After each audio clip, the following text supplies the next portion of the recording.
Hello বন্ধুরা, আজকে চলে এলাম একটা সুইচ ওয়ার্ড নিয়ে। যে সুইচ ওয়ার্ডটি যে কোনো ইচ্ছে পূরণে সক্ষম করে, সেই সুইচ ওয়ার্ডটি সারাদিনে 51 বার উচ্চারণ করতে হবে।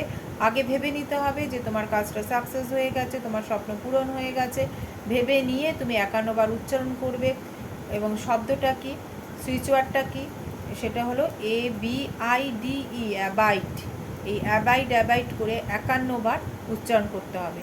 কিন্তু বন্ধুরা, আগে ভেবে নিতে হবে তোমার স্বপ্নটা পূরণ হয়ে গেছে, তুমি সাকসেস পেয়ে গেছো, এটা ভেবে নিয়ে পজিটিভ ভাইবস দিয়ে তারপরে তোমরা এটা উচ্চারণ করবে। ওয়াটার বটলের গায়ে লিখে রেখে জল খেতে পারো প্রতিদিন। যে অ্যাঞ্জেল নাম্বার ইউজ করছো তার সাথে এই সুইচ ওয়ার্ডটাকে জুড়ে দাও। খাতায় নিজের নাম লিখে তারপরে তার ওপরে আগে অ্যাবাইড লিখবে, তারপর নিজের নাম লিখবে, লিখে একটা সার্কেল করে ইসি বানিয়ে নিতে পারো। এভাবে তোমরা করতে পারো, তাহলে এই সুইচ ওয়ার্ডের তোমরা অনেক বেনিফিট পাবে। ভালো লাগলে ভিডিওটি শেয়ার করে দিও, একটা লাইক করে দিও। Thank you.